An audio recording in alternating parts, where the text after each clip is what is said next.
Chegou a hora da nossa edificação na palavra de Deus. Mais uma vez, nós vamos fazer a leitura de um texto bíblico e depois vamos meditar neste texto. Eu convido a todos para a leitura do texto que se encontra no Evangelho de João. O Evangelho de João, capítulo 21. Nós vamos ler os 14 primeiros versículos. Eu vou repetir.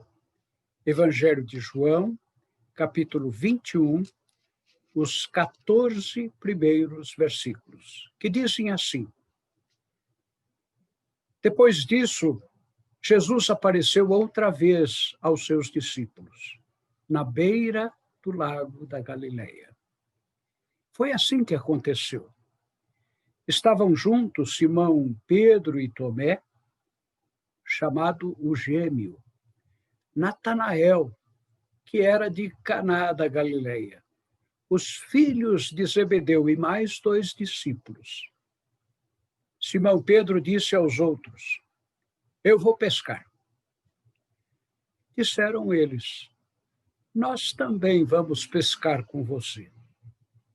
Então foram todos e subiram no barco, mas naquela noite não pescaram nada. De manhã, quando começava a clarear, Jesus estava na praia. Porém, eles não sabiam que era ele. Então Jesus perguntou: Moços, vocês pescaram alguma coisa? Eles responderam: Nada. Jesus disse: Joguem a rede do lado direito do barco e vocês acharão peixe. Eles jogaram a rede e logo depois já não conseguiam puxá-la para dentro do barco, por causa da grande quantidade de peixes que havia nela. Aí o discípulo que Jesus amava disse a Pedro: É o Senhor Jesus. Quando Pedro ouviu dizer que era o Senhor, vestiu a capa, pois havia tirado a roupa, e se jogou na água. Os outros discípulos foram no barco, puxando a rede com os peixes, pois estavam somente a uns 100 metros da praia. Quando saíram do barco, viram ali uma pequena fogueira, com alguns peixes em cima das brasas. E também havia pão. Então Jesus disse: Tragam alguns desses peixes que vocês acabaram de pescar. Aí Simão Pedro subiu no barco e arrastou a rede para a terra. E ela estava cheia com 153 grandes peixes. E mesmo assim, não se arrebentou. Jesus disse: Venham comer. Nenhum deles tinha coragem de perguntar quem ele era, pois sabiam que era o Senhor.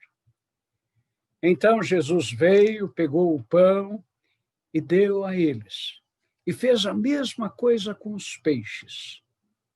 Foi esta a terceira vez que Jesus, depois de ter ressuscitado, apareceu aos seus discípulos. Que o Senhor nos abençoe, que o seu Espírito nos inspire na meditação deste texto que acabamos de ler. Meus irmãos e minhas irmãs, no culto de hoje nós vamos ter, mais uma vez, a oportunidade de celebrar a ceia do Senhor. Caberia perfeitamente a pergunta: por que celebramos a ceia do Senhor? Qual é o significado da ceia na nossa vida? Faz alguma diferença a gente participar ou deixar de participar da ceia do Senhor? E é pensando nessas questões que eu convido os irmãos e as irmãs a meditarmos no texto bíblico que acabamos de ler. É claro que esse texto não está tratando da ceia do Senhor, mas nós queremos fazer um paralelo um paralelo entre o que aconteceu na história daquela pescaria e a ceia do Senhor. Há coisas em comum entre aquela pescaria e a celebração da ceia do Senhor neste domingo. A primeira coisa que queremos destacar é o comportamento dos discípulos de Jesus. O texto diz assim: estavam juntos Simão Pedro e Tomé, chamado Gêmeo, Natanael, que era de Caná da Galileia, os filhos de Zebedeu e mais 2 discípulos. Isso quer dizer que não eram mais todos os discípulos que estavam juntos. Eram somente 7. E 2 deles, nós nem sabemos os nomes. Mas o texto informa o lugar onde eles se encontravam. Estavam bem perto do mar da Galileia. Isso quer dizer, não estavam mais em Jerusalém, onde Jesus tinha sido crucificado. Jerusalém ficava ao sul da Palestina e a Galileia ficava no norte. Isso quer dizer que os discípulos tinham voltado para a sua terra. Eles eram galileus, tinham ido para Jerusalém acompanhando Jesus. Achavam que lá em Jerusalém, Jesus iria usar todos os seus poderes para derrotar os romanos e começar então a reinar. E como discípulos de Jesus, eles achavam que iriam se dar muito bem na vida. Ficariam em posições privilegiadas no reino que Jesus estabeleceria. Entretanto, deu tudo errado. Jesus não derrotou os romanos. Ao contrário, foram os soldados romanos que humilharam e crucificaram o Senhor Jesus. Jesus não conquistou o poder. Ao contrário, Jesus morreu como se fosse um bandido qualquer, numa cruz, ao lado de 2 malfeitores. Para os discípulos, foi uma decepção total. Para os discípulos, tinha sido um fracasso completo. E é exatamente nesse contexto que se abre o capítulo 21 do Evangelho de João. Os discípulos estavam desiludidos, desencantados, decepcionados. Tudo tinha sido em vão. Tinha sido em vão aceitar o chamado de Jesus para serem discípulos. Tinha sido em vão deixar tudo para seguir Jesus. Tinha sido em vão ficar acompanhando Jesus de um lado para o outro durante 3 longos anos. Tinha sido em vão acreditar que Jesus iria tornar a vida diferente. E era por isso que os discípulos estavam lá na Galileia. Não tinha mais nada que fazer lá em Jerusalém. E o jeito agora era esquecer aquele belo sonho que Jesus plantara nos seus corações. Jesus e a mensagem de Jesus não tinham passado de uma fantástica ilusão, que agora tinha que ser deixada de lado. E é nesse contexto que podemos entender melhor a atitude que Pedro tomou. O texto bíblico diz assim: Simão Pedro disse aos outros: eu vou pescar. E eles disseram: nós vamos também pescar com você. É claro que Pedro não estava indo pescar para se distrair ou relaxar, aproveitando um feriado prolongado. A profissão de Pedro, anteriormente, era de pescador. Antes de ter se encontrado com Jesus, Pedro tinha sido um pescador. E ao dizer que ele ia pescar, Pedro estava dizendo que ele ia retornar à vida antiga.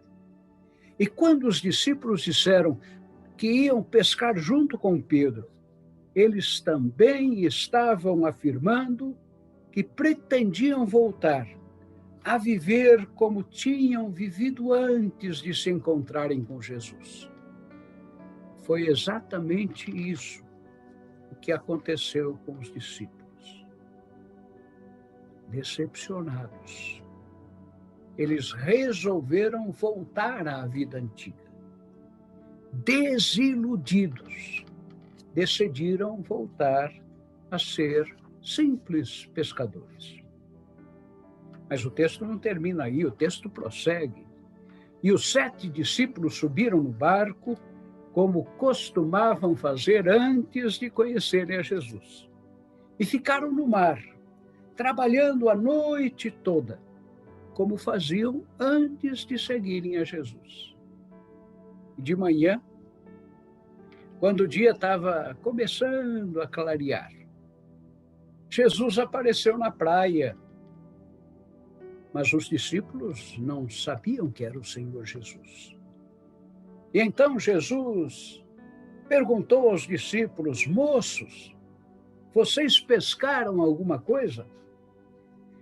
Naquela noite, quando os pescadores estavam chegando à praia, depois de uma noite inteira no mar, sempre apareciam pessoas interessadas em comprar os peixes. E ao perguntar se os discípulos tinham pescado alguma coisa, parecia que Jesus era um provável comprador de peixes, um bom cliente. Entretanto, os discípulos tiveram de responder que nada haviam pescado e não tinham nada para vender. Naquela circunstância, parecia que não havia mais saída para os discípulos. Antes, eles tinham deixado tudo para seguir Jesus. O fracasso fora completo. E agora estavam voltando para a vida antiga. E o fracasso continuava a persegui-los. E muitas vezes é assim também na nossa vida.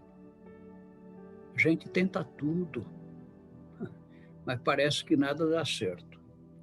A gente procura alternativas, busca saídas, mas não encontramos nenhuma solução.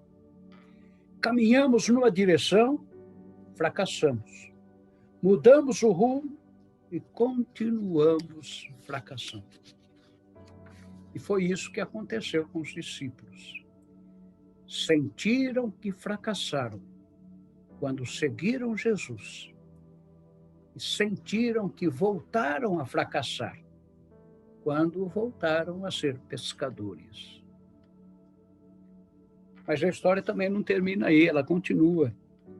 Quando os discípulos disseram que nada haviam pescado, aquele homem desconhecido que estava lá na praia lhes disse: joguem a rede do lado direito do barco, que vocês acharão peixe. Aquelas palavras pareciam uma provocação, um desaforo. Será que aquele indivíduo sabia mais de pescaria do que aqueles pescadores? Será que os peixes que sumiram durante a noite toda iriam aparecer milagrosamente de manhã? Mesmo assim, sem questionar, os discípulos jogaram a rede do lado direito do barco e logo depois já não conseguiam puxar as redes por causa da grande quantidade de peixes que nela havia. Isso serviu para João chegar a uma conclusão. Aquele homem desconhecido na praia não era uma pessoa qualquer. Aquele homem desconhecido na praia não era um simples comprador de peixes.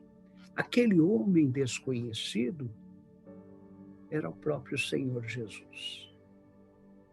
E aí, então, todos os discípulos se dirigiram à praia, e quando saíram do barco, viram ali uma pequena fogueira com alguns peixes em cima das brasas, e também havia pão. Então Jesus lhes disse: tragam alguns desses peixes que vocês acabaram de pescar. E a seguir, Jesus convidou, dizendo: venham comer. E então Jesus pegou o pão e deu a eles. Jesus pegou os peixes e deu a eles. É muito interessante a gente observar o comportamento de Jesus. Aqueles discípulos tinham fugido com medo quando Jesus tinha sido preso lá em Jerusalém. Aqueles discípulos ficaram afastados, longe de Jesus, quando ele foi crucificado. Aqueles discípulos não se preocuparam nem ao menos em sepultar o corpo de Jesus. O sepultamento foi providenciado por José de Arimateia e por Nicodemos. Aqueles discípulos também não foram ao túmulo de Jesus para dar um sepultamento decente para o seu corpo. Foram as mulheres que se dedicaram a essa tarefa. Apesar de tudo isso, Jesus foi ao encontro dos discípulos. Aqueles discípulos tinham tomado a decisão de voltarem à vida anterior, à vida de simples pescadores no mar da Galileia. Mesmo assim, Jesus tomou a iniciativa de ir ao encontro deles. Os discípulos tinham abandonado Jesus, mas Jesus não tinha abandonado os discípulos. Os discípulos estavam desencantados com Jesus, mas Jesus não estava desencantado com os discípulos. Os discípulos tinham desistido de Jesus, mas Jesus não desistira ainda dos seus discípulos. Foi por este motivo que Jesus, mais uma vez, foi ao encontro deles. E nesse encontro, Jesus ainda providenciou uma pesca maravilhosa. E aí ocorreu uma mudança radical. Após o fracasso de uma noite inteira sem peixes, Jesus proporcionou uma grande pescaria. E não ficou só nisso, não. Quando os discípulos desceram do barco, Jesus tinha pão e peixe para oferecer a eles. Certamente eles estavam famintos, precisavam se alimentar para a recuperação das forças e das energias. E Jesus veio socorrer os discípulos. Jesus não os abandonou na sua fraqueza. Jesus não os deixou famintos, mas Jesus forneceu o precioso alimento de que eles careciam. Já dissemos e vamos repetir. É claro que ali não estava ocorrendo a celebração da ceia do Senhor. No entanto, toda essa história pode ser entendida como um símbolo daquilo que acontece na nossa celebração da ceia do Senhor. A ceia do Senhor é, em tudo, semelhante ao que aconteceu lá no Mar da Galileia, quando Jesus apareceu ressuscitado pela terceira vez aos seus discípulos. Nós também somos discípulos de Jesus. E nós também, muitas vezes, ficamos desanimados, desiludidos, desencantados com a carreira cristã. Muitas vezes pode ser até que chegamos à conclusão de que seguir a Jesus não nos leva a lugar nenhum. E a gente chega até a planejar voltar à vida antiga, sem Cristo, sem discipulado. Pois bem, É exatamente nestes momentos de desilusão e desencanto, é exatamente nesses momentos que Jesus vem ao nosso encontro. Ele não nos abandona, Ele não nos nega, Ele não desiste de nós, apesar de a gente desistir dele. E Cristo vem ao nosso encontro para nos socorrer, para nos amparar, para nos alimentar espiritualmente, para revigorar as nossas forças. E é exatamente esse o significado da ceia do Senhor. A ceia do Senhor é para quem se sente fraco. A ceia do Senhor é para quem está abatido. A ceia do Senhor é para quem está sem ânimo, sem disposição, sem coragem. A Santa Ceia é Jesus vindo ao nosso encontro para nos dizer que Ele não desiste de nós, que Ele nunca desistirá de nós. Ele nunca desistirá de nos buscar e de nos ajudar.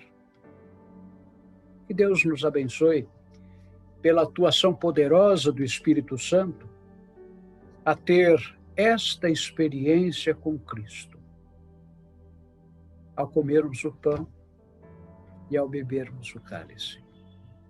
Que o Senhor nos fortaleça. De acordo com esta mensagem, eu convido a todos agora para ouvirmos o cântico que diz: Ele vem para nos salvar. Deus nos abençoe.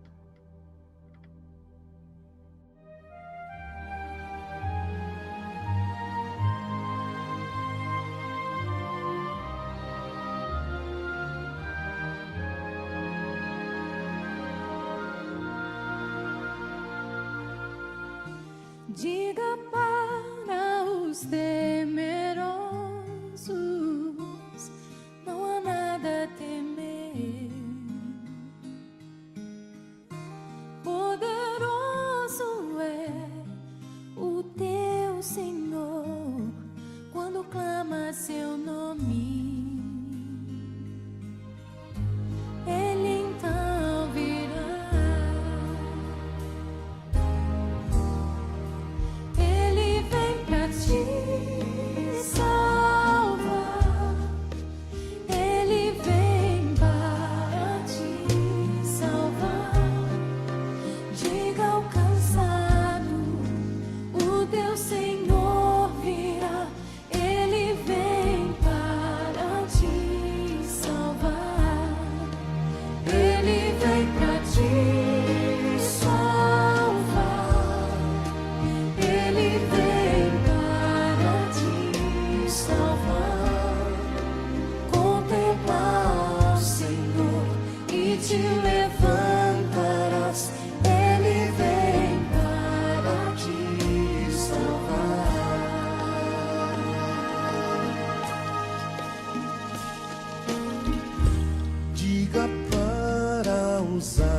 Abatidos, não percam a fé.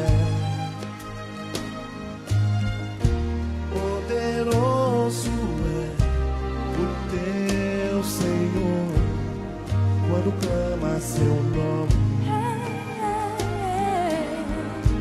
Ele então virá.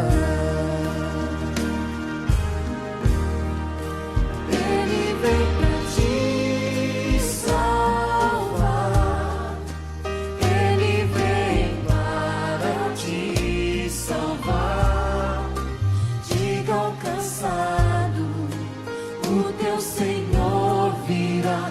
Ele vem para te salvar. Ele vem para te salvar. Ele vem para te salvar. Contemplar, Senhor, e te levantarás. Ele vem para te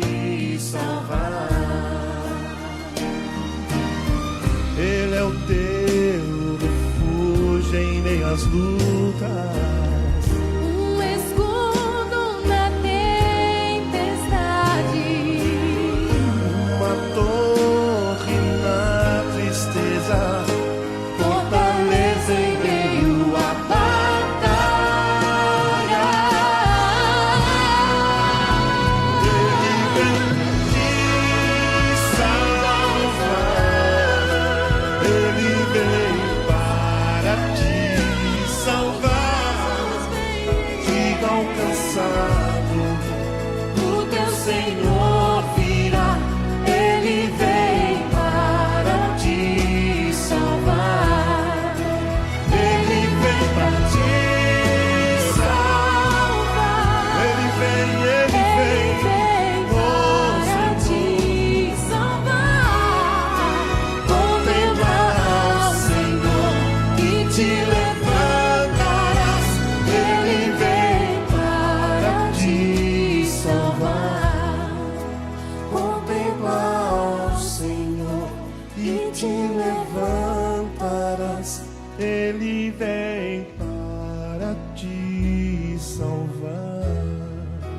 Contemplar o Senhor e te levantarás. Ele vem para te salvar. Ele vem